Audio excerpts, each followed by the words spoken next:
Olá, seja muito bem-vindo ao Ideias e Debates, que começa agora. Nosso tema é revisão do Plano Estadual de Resíduos Sólidos.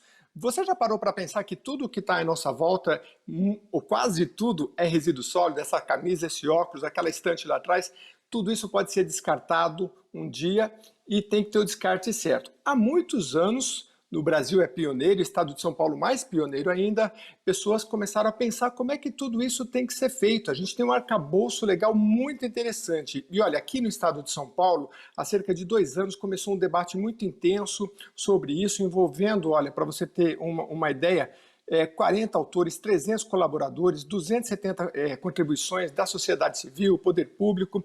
Tudo isso resultou neste plano que você vai ter a oportunidade, junto comigo, de aprender melhor, porque está aqui comigo o engenheiro civil, secretário, já foi secretário de Infraestrutura Urbana, secretário de Serviços e Obras, Marcos Penido, que é secretário de Infraestrutura e Meio Ambiente do Estado de São Paulo. Muito obrigado por participar com a gente.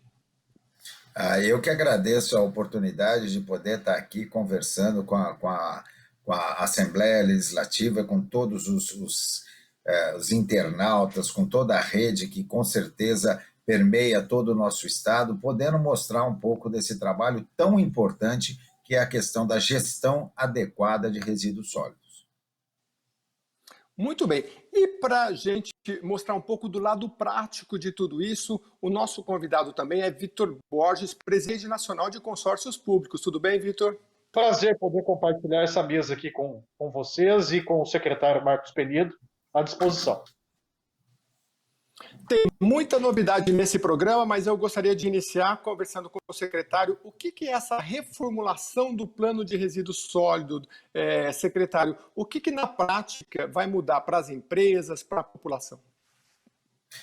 Não, é uma revisão, não é uma reformulação, é uma revisão do tema de resíduos sólidos, e foram 10 anos que foram passados, havia necessidade de uma modernização e também acompanhar tudo aquilo que trouxe de novo, seja em termos de tecnologia, seja em termos de legislação e principalmente em termos de conscientização. O nosso intuito com essa revisão do plano foi torná-lo mais factível, mais oportuno de se colocar na prática, trazendo experiências que pelo mundo inteiro deram certo. Então, a questão da gestão adequada, quando a gente fala gestão adequada, é as oportunidades que o resíduo sólidos dá. A partir de um primeiro ponto muito importante, a gente chama de lixo. É completamente errado. Nós não descartamos lixo, nós descartamos resíduos sólidos. Para passar de resíduo sólido para lixo, tem que se fazer muita coisa. Tem que se reciclar, tem que gerar, através da compostagem, gerar matéria orgânica, gerar adubo, pode-se gerar energia, tem uma oportunidade de geração de emprego, renda e oportunidades fantástica. E isso você pode usar com o resíduo sólido. E aquilo que depois que você fizer a reciclagem, compostagem, geração de energia, aquela cinza que sobrar, aí você pode jogar fora, aí é lixo, aí é descartável. Então, a nossa revisão vem dentro desse sentido, de estimular a economia circular, de estimular a questão do combate do lixo ao mar, de estimular a questão da união em consórcios, de soluções agregadas entre os municípios, de trazer as tecnologias vigentes, dar a abertura das tecnologias vigentes, para que a gente possa transformar o resíduo sólido em energia, questões com relação à reciclagem. A nossa revisão quer trazer esse plano estadual com metas, com desafios, para que todos os prefeitos que, ao fim e ao cabo, são os responsáveis pela gestão de resíduos sólidos, como determina a Constituição, possam fazê-lo de uma maneira que não só dê despesa, não só dê desgaste, mas que permita gerar oportunidades e zelar pelo meio ambiente. Porque é muito triste ver a questão do descarte irregular do lixo, o quanto ele pode estar contaminando o rio, o solo. Só para você ter um exemplo, e o Vitor conhece bem, os nossos amigos sabem que nós estamos, o maior programa socioambiental em curso hoje no nosso país é a despoluição do Rio Pinheiros. E um dos temas é a questão da remoção de resíduos sólidos. Desde o meio de 2019 até o mês passado, pasme, nós recolhemos 28 mil toneladas de lixo flutuante. Eu não estou falando daquele sedimento que a gente escava e pega no fundo, não. Eu estou falando de PET, pedaço de roupa, pedaço de madeira, sofá, bicicleta, de tudo que é jogado de maneira inconsequente fora. São 28 mil toneladas. Você imagina quanto de reciclagem, né, Vitor, nós poderíamos fazer com esse material? Quanto ele poderia ser aproveitado? Então, é dentro desse trabalho que o nosso plano vem, de evitar esse desgaste, trazer a conscientização, trazer a modernidade de uma gestão responsável do resíduo sólido para toda essa parte de desenvolvimento e, acima de tudo, cuidar do nosso meio ambiente. Esse é o objetivo de um plano novo, moderno, com metas e orientativo. Vamos falar dessas metas. Vitor, você está em São Paulo? Onde é que você está? Sim, estou em Barretos. Ah, Barretos, no estado de São Paulo. Mas se você conhece bem a capital aqui, o secretário falou, eu acredito que um dos maiores presentes que um dia o paulistano pode receber é a despoluição do Rio Pinheiros, porque é ali que a gente tem, e o Tietê também, né, mas já foi uma parte, ali o paulistano, em meio a prédios, tem, Vitor, não sei se você conhece bem, provavelmente conhece, aquela visão, até o sol a gente consegue ver ali, né? Então, um dia aquilo, quando os carros forem elétricos, daqui não muito tempo, vai destoar muito, a gente não tem um ambiente adequado. Vitor, você é o presidente da Rede Nacional de Consórcios Públicos. Como é que os consórcios, o que é rapidamente o consórcio e como é que ele ajuda nesse novo processo aí dos resíduos sólidos? O consórcio ele precisa reunir, e ele reúne os municípios para enfrentar o problema. É um problema, claro, de produção enorme de resíduos, mas é um problema essencialmente também de custos. Custa muito dinheiro, e custa dinheiro público, você dar solução e destino para a produção de resíduos. Não é apenas você colocar o lixo na porta da sua casa e achar que ele vai sozinho, né, para o destino final. Tem todo um processo logístico por detrás que custa e custa muito caro. Então, disse bem o secretário Penido, nós precisamos fazer esses custos diminuírem e, na possibilidade atual, fazer com que isso também possa gerar recursos, tanto para os municípios, quanto para as pessoas que trabalham nesse segmento, que é de fundamental importância. Cooperativas, trabalhadoras, trabalhadores, e você fazer isso com um conjunto de cidades que tem o mesmo problema, porque esse é um ponto de problemática nacional, é muito mais inteligente. Por isso, o conceito de consórcio. Somar as partes, somar os municípios, encontrar soluções conjuntas, porque a dificuldade é de todos. Problemas com recursos, orçamento, dinheiro que sai do meu, do seu, do nosso bolso para custear essa política pública. O meio ambiente não aguenta mais a destinação desordenada, irracional de produção de resíduos. Nós temos quase 8 bilhões de pessoas no mundo. Se cada pessoa produz 1 quilo de lixo por dia, são 8 bilhões de quilos por dia de lixo. Então é realmente uma coisa gigantesca que precisa ser melhor aproveitada para não atolar ainda mais o nosso planeta e, ao mesmo tempo, temos que gerar recursos para quem precisa investir nesse segmento ou mesmo para empresas e trabalhadores que dependem desse segmento para gerar a sua própria riqueza e o seu próprio sustento. Então, a partir do conceito de somar as forças dos municípios é que os consórcios existem. Claro que focado, como diz e como faz o secretário Penido e a sua equipe, em metas, em resultados, não apenas em falas e discursos. Nós precisamos realmente ter um plano executável. E você disse bem, de forma emblemática, Todos esperam que o Rio Pinheiros seja despoluído e termine de uma vez por todas essa expectativa que vem de longos anos. Então, determinar prazo, estabelecer responsabilidades é de muita importância, porque a população vai verificar se realmente os resultados estão sendo entregues. Daqui a pouquinho eu vou perguntar para o Vitor, então, como é que ele está vendo essas metas e se os municípios vão conseguir chegar a isso. Eu costumo dizer, secretário, que eu acho que essa questão ambiental é mais ou menos igual à pandemia. É global, afeta todo mundo. Esse dia eu estava vendo uma matéria que lá no deserto do Saara, aquela areia de alguma forma vem parar aqui na Amazônia e, enfim, ela é tudo interconectado e às vezes a gente não entende isso, quem não é do setor, né? Agora, secretário, para fazer tudo isso precisa de recurso. Eu queria que o senhor falasse um pouquinho do ICMS ambiental, que foi aprovado na Assembleia Legislativa de São Paulo. Deputado Barros Munhoz, então o presidente Cauê Macris esteve lá nesse movimento. Então, o que é isso e o que isso pode mudar e ajudar? Isso é uma grande conquista, gente. Isso olha, é uma luta de anos. Eu acredito que mais de 20 anos para que se fizesse essa adequação, para que a questão ambiental pudesse ter um valor, inclusive econômico, e que criasse essa motivação de investimento dos prefeitos. O ICMS ambiental, às vezes as pessoas falam, pronto, já vem novo imposto. Não.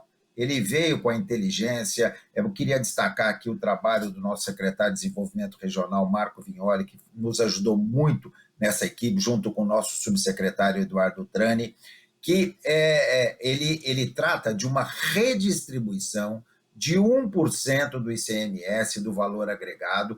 Esse 1% ele ficava, às vezes, repetido com alguns itens na distribuição e não fazia uma distribuição de uma forma mais coerente.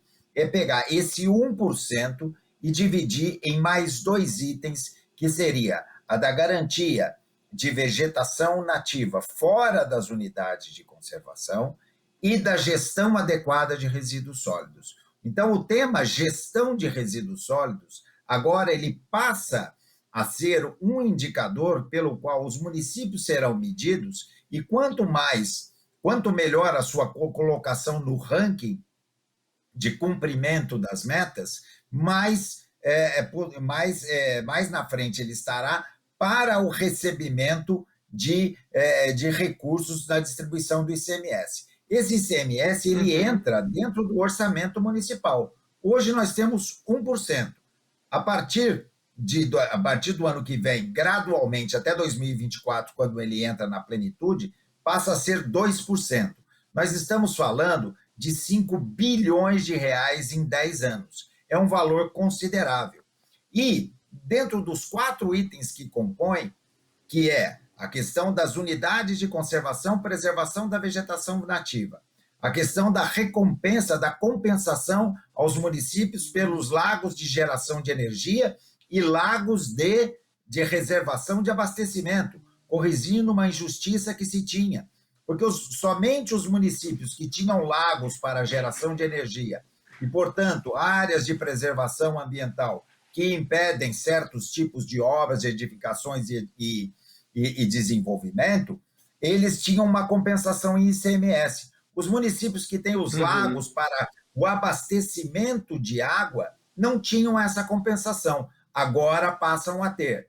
Depois nós temos o estímulo para o reflorestamento, para o aumento da cobertura vegetal no nosso estado, que mede o aumento de vegetação nativa fora das unidades de conservação. E esse item fundamental para esse tema que muito bem colocou o Vitor, que é um tema de todos nós, a gestão de resíduos sólidos, aonde vai a questão da reciclagem, da união em consórcio e de soluções tecnologicamente corretas e ambientalmente adequadas para o tratamento do resíduo sólido e proteção do meio ambiente. Então, o ICMS ambiental, que gostaria aqui de agradecer ao então presidente Cauê Macris, ao relator Barros Munhoz, que tão bem conduziram e levaram à aprovação por unanimidade deste projeto,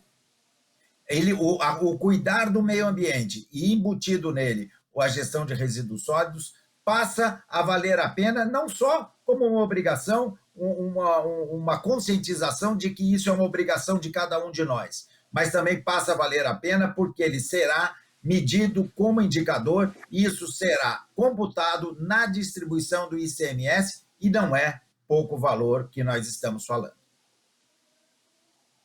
Muito interessante. Vitor Borges, você que viaja o Brasil todo, como é que os prefeitos receberam esse ICMS ambiental, que, como o secretário colocou, não é mais um imposto, não. Ele já é um tributo que já é distribuído e ele foi, agora é mais recurso, 5 bilhões, né, secretário, em 10 anos. Como é que os prefeitos têm recebido isso? Olha, prefeito receber dinheiro é uma alegria, né? Uma satisfação, porque geralmente só recebe conta para pagar. Então, quando tem um trabalho, aliás, isso é bom que se diga, não é fruto do acaso, não é fruto de um dia para o outro, é fruto, de, como disse o secretário Penido, de anos de trabalho, de convencimento. Por quê? Porque o deputado, a deputada da Alesc, tem responsabilidade, precisa distribuir bem o orçamento. Educação, saúde, estrada, e o cobertor é curto. O gigante dorme na cama com cobertor curto. E nós precisamos. O gigante é a demanda da população. É o tamanho da conta apresentada. E o cobertor curto é o orçamento público. É o dinheiro que o Estado tem para atender as demandas. Então, precisa priorizar. Olha, dizer isso aqui é importante. E quando a Assembleia aprova por unanimidade, significa e sinaliza para a população e para os prefeitos que o ICMS, que é grande parte do tributo que compõe a receita dos municípios no estado de São Paulo e no Brasil, vai ter um acréscimo desde que o município faça bem a sua lição de casa. Então, isso é fruto de um trabalho de convencimento dos técnicos, sob a liderança do secretário Penido, a sensibilidade do governo do estado de São Paulo no seu poder executivo e, claro, a decisão de deputados e deputadas. Mas o dinheiro vem com uma obrigação, com uma responsabilidade de boa aplicação para essa área que é tão demandada nos municípios. Não é um cheque em branco, é uma responsabilidade para que esse segmento avance efetivamente. E o Estado de São Paulo continue com o seu pioneirismo, mostrando ao país que as soluções da área ambiental são importantes e entram como prioridade na hora da distribuição dos recursos do orçamento. Então, são essas as sinalizações que ficam muito claras. Boa articulação e, da outra ponta, recepção do dinheiro e aplicação com responsabilidade. Eu mesmo pude acompanhar, secretário, várias audiências públicas intermináveis que prefeitos falavam assim, aqui é uma região de água, vocês tomam água limpinha lá em São Paulo, e aqui a gente não pode ter uma empresa, mas era anos e anos também acompanhei, e agora também fico feliz por vocês aprovarem. Secretário, ficou na minha cabeça aqui uma coisa que o senhor falou, de não haver apenas o desgaste, mas ter uma visão diferenciada nessa questão do resíduo sólido, mais ou menos isso que o senhor informou. Geração de renda, como é que o plano prevê alguma coisa? Tem os catadores, tem a forma de você descartar, tem a gente, população, que tem que entender que quando descarta da forma correta, a gente também pode ajudar alguém a gerar renda e gastar menos também, porque se vai para um lugar errado, a gente gasta mais, né? Enfim, como é que o plano vê a geração de renda? O plano vê a geração de renda, principalmente na questão do destino final. Que para que se tenha um destino final correto, que o lixo seja recolhido e vá para o destino final correto, que não é simplesmente um aterro sanitário. É muito importante colocar que o estado de São Paulo não tem lixão. Lixão não existe em São Paulo. São Paulo tem aterros controlados e a CETESB mede a qualidade desses aterros, ou seja, eles são ambientalmente corretos. Mas não são a solução mais adequada, porque a gente simplesmente enterra lixo. E se você ter uma ideia, dentro desse lixo que a gente carrega, principalmente o lixo orgânico, tem água. Então nós estamos pagando para transportar a água, pagando para enterrar a água. É um contrassenso. Então, quando a gente fala dessa questão da geração de renda, é aquela conscientização que nós tenhamos no destino final um setor de reciclagem, com esteira de reciclagem onde você gera emprego as pessoas fazendo a separação do plástico, de todo aquele material que pode ir para a reciclagem. Então, e aí você tendo esse galpão, você chegar para o seu público que gera o lixo e falar assim, olha, vamos separar, vamos colocar o lixo reciclável no papel tal, no saco tipo tal, e o outro no saco tipo tal, que nós iremos recolher, e isso gerará um benefício. E aí você pode, inclusive, com o setor de coleta, estimular por bairro, o bairro que está gerando mais quantidade ou menos quantidade, porque eles serão coletados de maneiras separadas. E ali você está gerando emprego das pessoas que estão separando. Esse material que está separado, ele volta para a indústria para produzir plástico. Ao invés de você estar tirando o material da natureza para produzir o plástico, você repõe com aquele material que você já não usa mais, você recicla e dentro do conceito de energia, de economia circular, você reaproveita esse material. Para se ter uma ideia, o Vitor conhece muito bem isso, hoje falta material reciclado para o setor da indústria de plástico. E nós temos plástico boiando no rio. Isso é um contrassenso. Então, ali está uma geração de energia. Desculpa, uma geração de emprego e renda. Depois, a questão da energia. Você aproveitar todo esse material que tem alto poder calorífico e transformá-lo em energia. E hoje já é possível, o próprio Ministério de Minas e Energia já prevê leilão de energia oriundo de resíduos sólidos. Você gera essa energia e você coloca na geração distribuída, e isso que você coloca na gestão distribuída gera desconto para quem produziu, ou seja, o consórcio de municípios que gera aquele volume de resíduo sólido, que gerará material reciclável e energia, ele vai ter um desconto na conta relativo àquilo que ele está produzindo. Ou seja, todo esse material que hoje vai para um aterro, vai para um local para ser enterrado, consome dinheiro de trator que fica o dia inteiro empurrando esse material de um lado para o outro, consome recurso de compra de material,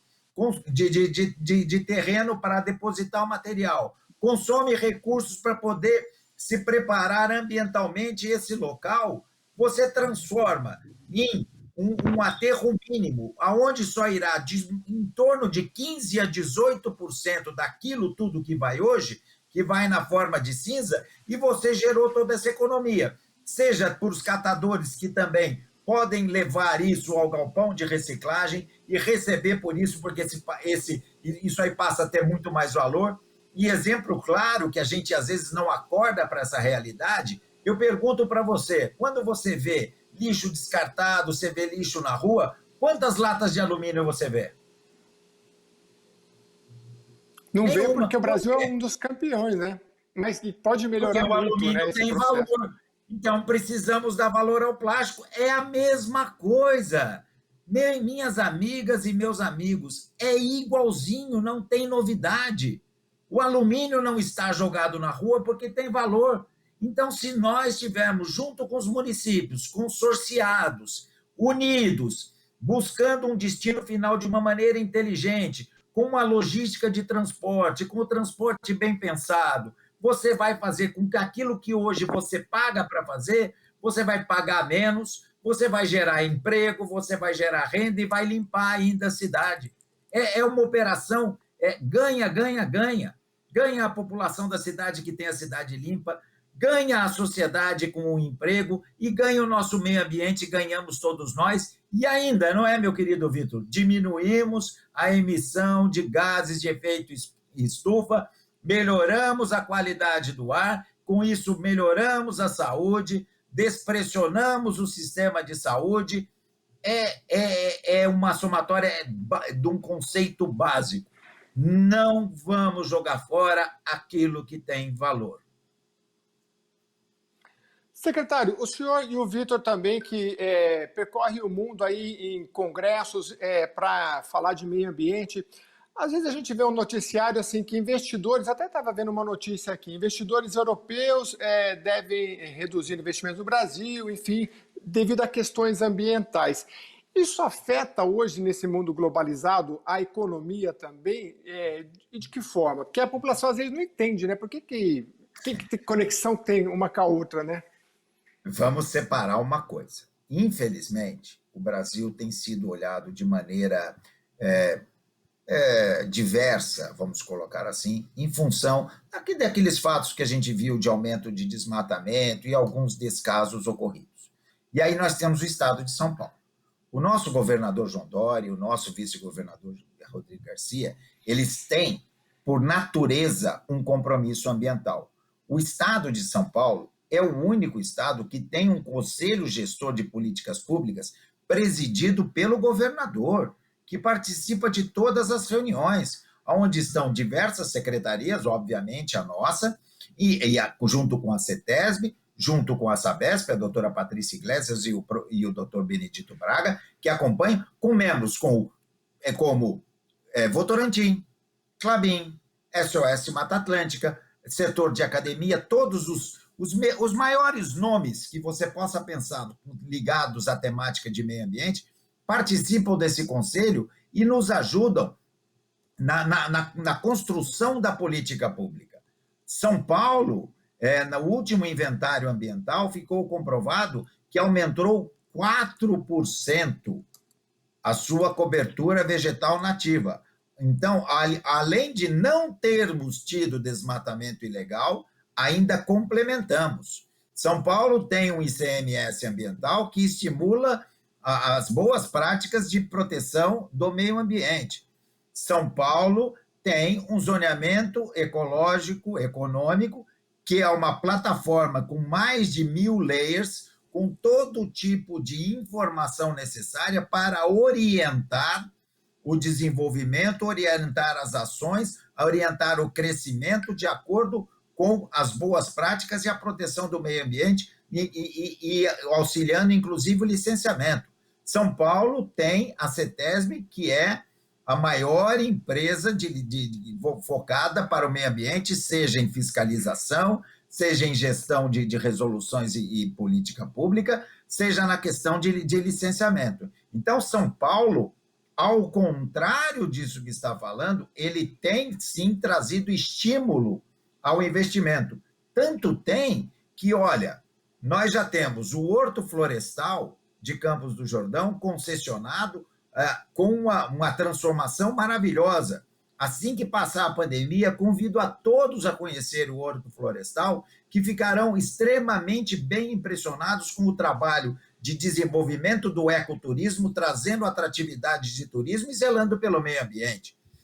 Assinamos ontem a concessão do Caminhos do Mar, aonde, além de recuperar todo aquele patrimônio histórico que nos remete à independência do nosso país, a manutenção daquela riqueza da biodiversidade que nós temos ali na Serra do Mar.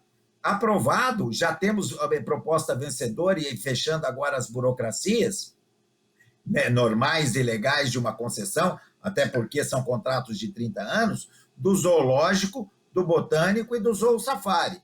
Temos em consulta pública, e ontem a nossa coordenadora Roberta Sabag terminou reunião com vários grupos, inclusive internacionais, mostrando interesse na concessão do Horto da Cantareira e do nosso Parque Loef Green. E temos também os nossos parques urbanos, onde estamos fazendo também as consultas públicas. E temos recebido grupos internacionais participando, temos recebido propostas do mundo inteiro que vêm e querem discutir conosco. O nosso governador, semana retrasada, assinou um termo com o embaixador do Reino Unido.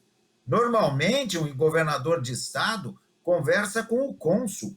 Nosso governador recebeu no Palácio dos Bandeirantes para o almoço e assinou um termo de compromisso com o Reino Unido, fora os que nós já temos firmados aqui na América Latina e também com os países árabes. São Paulo cumpre o Acordo de Paris. São Paulo terá destaque na COP26 do clima, da mesma forma que teve destaque na COP25 de Madrid, aonde levamos o Acordo São Paulo, que tem mais de 200 empresas signatárias de maneira voluntária deste acordo, com o compromisso de diminuição da emissão de gases de efeito estufa e aplicação da logística reversa, que é uma obrigação do setor empresarial com aquele resíduo que ele produz e resíduo necessário para que o seu produto possa ser distribuído. Então, o meio ambiente para São Paulo não é nenhum problema. O que nós temos que entender que hoje o cuidar do meio ambiente, o zelar pelo meio ambiente, ele é uma moeda que diferencia um país do outro. Quando um grande investidor, né, Vitor, vem com os recursos para investir, ele quer saber se ele está investindo num país que cuida do meio ambiente ou não. Porque você falou muito bem, o grão de areia do Saara, às vezes ele para aqui. A chuva que está aqui em São Paulo hoje, ela é muito devida aos rios vivos que vêm da Amazônia. Tudo isso está integrado. E o mundo sabe que não existem fronteiras para a poluição do mar, não existem fronteiras para a poluição do ar. Se o Brasil não cuida da emissão de gás de efeito estufa, ele não vai só prejudicar o Brasil. Essa poluição ela vai para o mundo inteiro.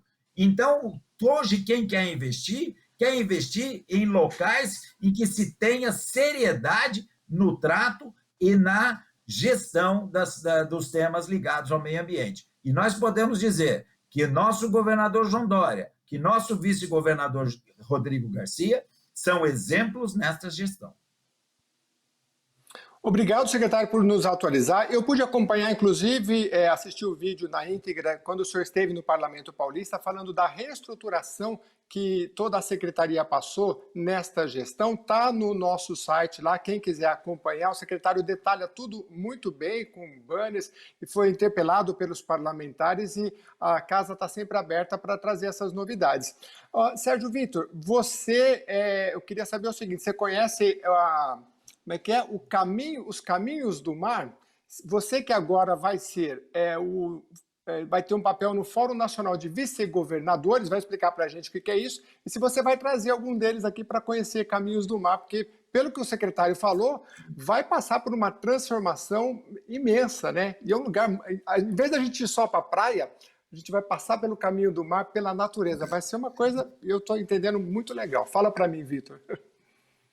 Deixa eu te falar uma coisa, Jeremias. Você já se perguntou, você que está nos acompanhando já se perguntou, por que, afinal de contas, o mundo inteiro está falando em meio ambiente, em desenvolvimento sustentável, em energia renovável? A gente passa hoje nas casas, está todo mundo que tem condição, naturalmente, colocando painel de energia solar. Sim. Por quê? Porque é importante para o meio ambiente? Claro, mas é importante também por causa disso. Dinheiro. O pessoal coloca painel solar para diminuir a conta de energia. Porque quem Sim. tem dinheiro aplicado hoje no banco, na poupança, rende 2% ao ano. E se você aplicar esse recurso para diminuir a sua conta de energia, você vai conseguir mais do que você consegue aplicando a juros no banco. Então, esse pensamento do cidadão é o pensamento do mundo inteiro que tem dinheiro. O grande investidor, as grandes empresas, eles estão aplicando em recursos em países que têm agenda com o meio ambiente, não porque a agenda também deixa de ser importante. Claro que é, porque nós estamos vivendo num mundo em que os recursos são finitos, em que os problemas são interligados. O que acontece no Saara, o vento do Saara, bate aqui na nossa face.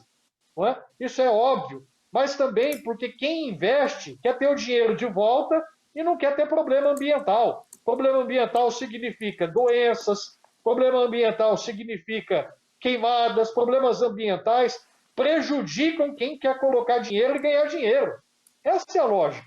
Então, os países que têm uma agenda de conversa com os grandes investidores já perceberam que se eles não tiverem uma pauta ambiental, os grandes fundos, as grandes empresas não vão colocar dinheiro para perder. Não vão colocar dinheiro onde não tem um meio ambiente pensando nos problemas que ele pode gerar. O pessoal quer investir e quer recuperar o dinheiro. Então, quem não tem agenda ambiental vai para outro caminho, vai para outro país. É simples assim. É importante, portanto, e aí a percepção do governo do Estado de São Paulo, que viu essa movimentação dos fundos internacionais, os fundos reúnem os seus investidores todo final do ano e dizem o seguinte: onde é que nós vamos investir esse ano? Quais as áreas que nós vamos investir? E todos eles colocaram pauta de sustentação ambiental. Então, ou você se adequa a essa pauta, ou você fica sem dinheiro. É simples assim. Eles vão buscar outro país que faz o investimento. Você não vai conseguir atrair recurso para o seu estado, para o seu município. Essa é a lógica. Então, nós temos que nos adequarmos a uma agenda que é internacional, para podermos, de forma inteligente, conseguir esses recursos para o nosso povo, para a nossa gente, para os nossos trabalhadores, para os nossos municípios, para o nosso país. É uma questão de inteligência e de sobrevivência. É isso, sabe? Então, quando o secretário Entendi. coloca, né, que o embaixador veio ao Estado de São Paulo, isso está mostrando claramente que se estabeleceu o quê? Confiança, que um Estado chamado Reino Unido confia na agenda que o governo está propondo, porque senão não viria. Ele vai lá para tomar café com um amigo, ele toma café com outras pessoas. Ele veio porque há uma pauta interessante para investimento do Estado de São Paulo. Então, isso é fruto desse trabalho, né, dessa sensibilidade. E também, quando você fala em rotas de turismo, é porque a população, hoje, vivendo essa pandemia, vai querer, com certeza, passear, extravasar. Nós vamos ter, depois que vencida a situação da pandemia, uma explosão de pessoas querendo sair, extravasar. Ninguém aguenta isso mais durante mais alguns meses à frente. Então, a indústria do turismo sustentável, onde tiver e souber inteligentemente aproveitar, vai deslanchar.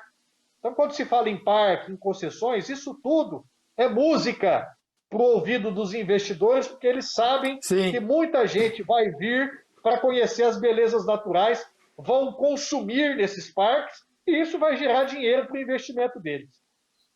Muito interessante. Eu tive a oportunidade de conversar com o secretário Vinícius Numertz no começo da pandemia e a gente via assim um rol de projetos que ele tinha e eu vi aquilo tudo represado por conta da pandemia. Eu falei, puxa vida, mas passada a pandemia, quem faz? Porque turismo é planejamento como todas as áreas, né?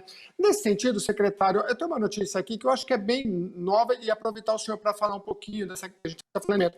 O governo do estado de São Paulo se prepara para apresentar à sociedade um plano de ação climática de carbono neutro para o ano de 2050, ou seja, 30 anos pensando aí para frente. O que é isso?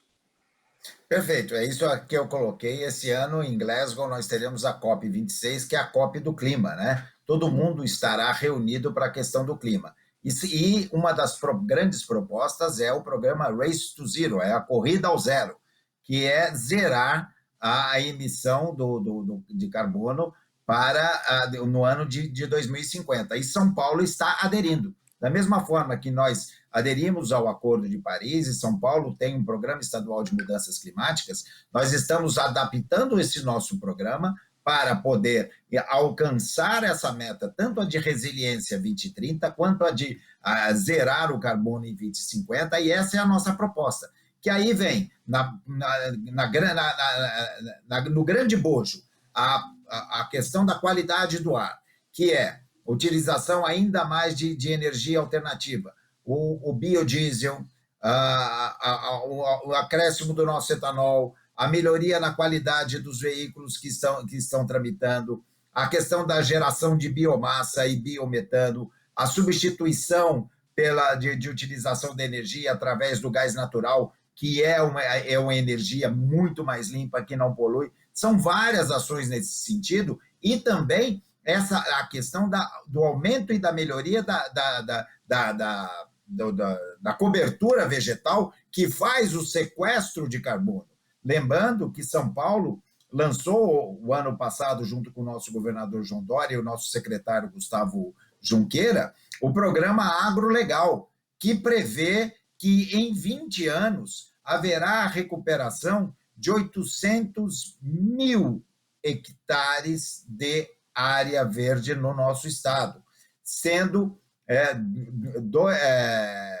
ano a ano medido para que a gente possa, 1/20 a cada ano, melhorar essas condições. E isso feito com o recurso dos produtores, que é o programa que é o famoso PRA, Programa de Regularização Ambiental. Aqueles produtores em que tiveram lá atrás um desmatamento, em que não deixou uma área de reserva legal nas suas propriedades, ou deixou de proteger as áreas de proteção permanente, as APPs, eles têm agora um compromisso para poder resgatar tudo isso e assinar agora o PRA, e esse PRA permite a regularização da propriedade.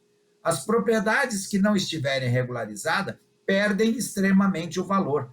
Então, é interessante para os produtores investir. E hoje, sejamos sinceros, o produtor paulista é um produtor consciente.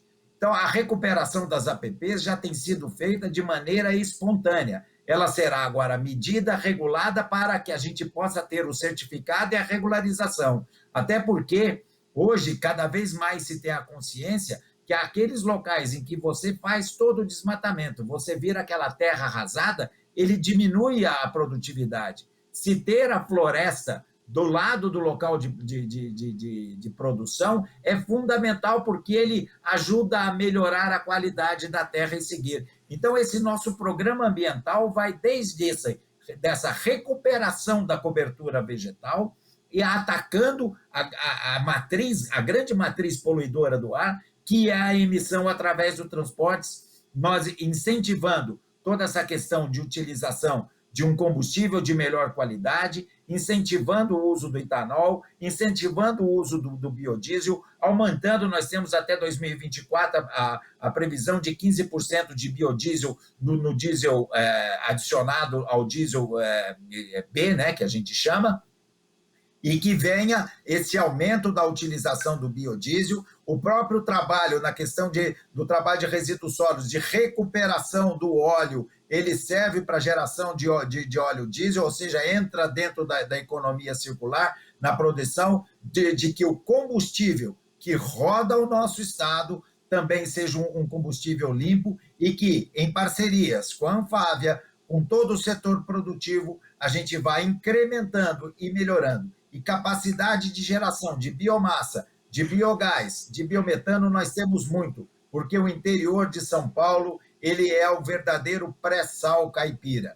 Todas as nossas usinas sucroalcooleiras que produzem o bagaço da cana, produzem viaças, são matéria-prima, insumos básicos para a geração de biomassa, de energia e de combustível. É essa soma dessas ações que permitirão a diminuição da emissão dos gases de efeito estufa, a diminuição e zerar em 2050 a emissão de CO2. Esse é o nosso projeto que estamos já colocando em prática em alguns pontos aqui em São Paulo, mas estenderemos e iremos levar como uma proposta de São Paulo para o mundo na COP de 2026, aonde, por determinação do nosso governador João Dória, teremos um espaço de São Paulo para apresentar as boas práticas e a responsabilidade ambiental do nosso estado. Secretário, nosso tempo acabou. Eu agradeço muito pelo seu tempo que tirou aqui para nos atualizar, sempre muito importante. Nós falamos do plano de ação climática, dos resíduos sólidos e da conexão que o estado de São Paulo tem com o resto do mundo. Não é, Sérgio, Vitor Borges, por gentileza, para encerrar a sua palavra, dessa conexão que o estado de São Paulo tem com o mundo todo, porque, como foi destacado, não é só a questão ambiental, respirar melhor, água melhor, mas é uma questão de sobrevivência e de economia também. Só para finalizar rapidamente, por favor, Victor. Bom, é sempre uma aula, né, participar das conferências com o Penido. Agradeço muito a gentileza. Obrigado a todos os deputados, deputadas. Parabéns aí pela aprovação do ICMS. E estou à disposição. A pauta dos consórcios públicos, esse diálogo com os vice-governadores, os governadores e também o governo federal, é um diálogo essencialmente de cooperação. Nós temos que juntar as forças, brigar não adianta nada. Nós estamos vendo aí o que redunda brigas. Não é a pauta interessante para esse momento. A pauta é somar as forças, inteligentemente, cooperar para todo mundo ganhar. Essa é a pauta que interessa. Muito obrigado pelo convite. A Rede Alesp que agradece a todos vocês e agradece também você que nos acompanhou até esse momento. É só você continuar mandando as suas sugestões que a gente vai trazendo aqui. A pauta de ambiente é sempre recorrente, né? A gente já conversou e agradece Eduardo Trani, Sheik, Monique, todo mundo que colaborou, porque é um trabalho de muitas mãos e do consórcio também não é muito diferente. A gente fica por aqui agradecendo muito a sua audiência e até a próxima edição do programa Ideias e Debates.